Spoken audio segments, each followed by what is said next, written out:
กัดน้ำเนาะอันนี้มันเทิงเน่าเทิงนี่มันเทิงปูนี่กำลังสิลงปูอย่าลมธรรมดาขึ้นมานี่โอ้ลมพุ่นละบ่ให้กินเม็มอยู่ลมพุ่นละลมมันสิลมพุ่นละนี่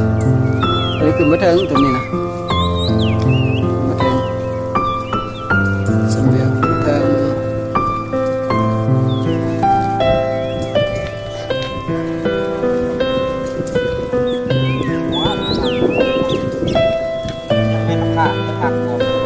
โอ้นี่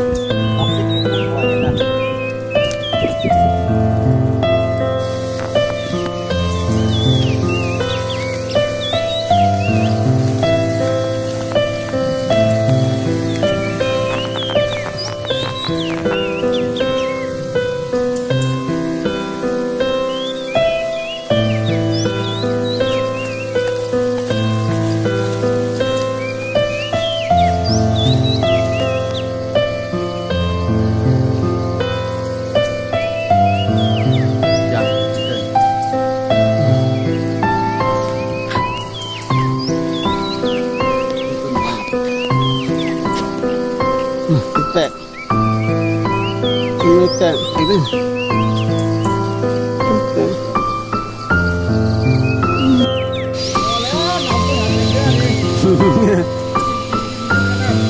ดีดังๆอ่ะ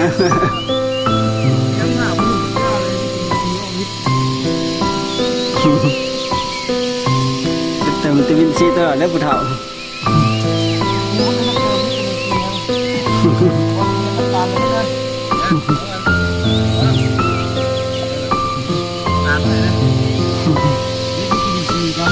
แต่วิตามินซี